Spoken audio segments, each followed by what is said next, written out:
আমার প্রিয় বন্ধুরা, আমরা বর্তমানে আমাদের দেশে বর্তমানে কি অবস্থায় আছি, ভবিষ্যতে আমরা কি অবস্থায় থাকব, সেটা সঠিকভাবে তোমাদের বুঝিয়ে দেওয়ার জন্য একটা পরিবারের সঠিক কথোপকথনটা তোমাদের কাছে শুনিয়ে দিচ্ছি, যাতে তোমরা সঠিকভাবে বুঝতে পারো, সঠিকভাবে করতে পারো, সঠিকভাবে এগোতে পারো তোমাদের নিজের সুনির্দিষ্ট ভবিষ্যতের দিকে। ভিডিওটা পুরোটা দেখো বন্ধু, তোমাদের উন্নতি অবশ্যম্ভাবী হবে। আমার ইউটিউব প্রোফাইলটাকে সাবস্ক্রাইব করো, আমার পাশে থাকো, আমার সমস্ত ভিডিওগুলো তোমার শেয়ার চ্যাট এবং ফেসবুকে শেয়ার করো, দেখবে তোমাদের উন্নতি অবশ্যম্ভাবী।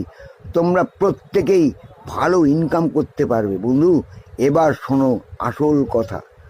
একটা পরিবারের 7-8 বছরের ছেলে, সে তার বাবাকে জিজ্ঞেস করছে, বাবা বাবা সরকারটা কি, আমাকে একটু সঠিকভাবে বুঝিয়ে দেবে?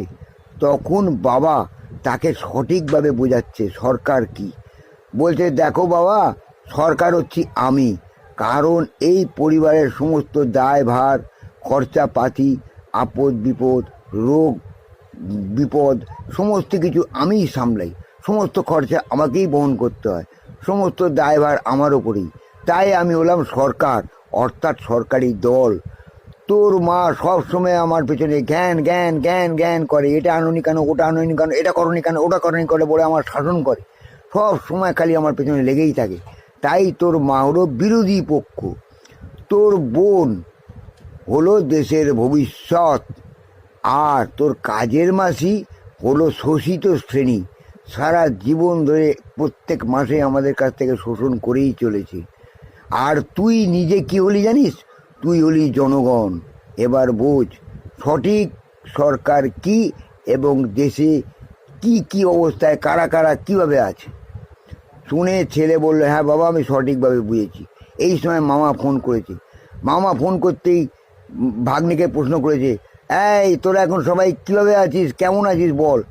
তখন ভাগ্নে তাকে উত্তর দিচ্ছে, মামা সরকার এখন ঘুমাচ্ছে, বিরোধী পক্ষ এখন নিজের সুবিধা মতো সব কিছু করছে, দেশের ভবিষ্যৎ কাঁদছে, শোষিত শ্রেণী শোষণ করেই চলেছে।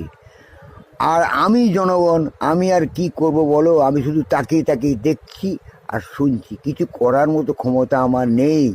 মামা সব বুঝে গেল যে এখন তার পরিবারের এবং তার ফ্যামিলির অবস্থাটা কি।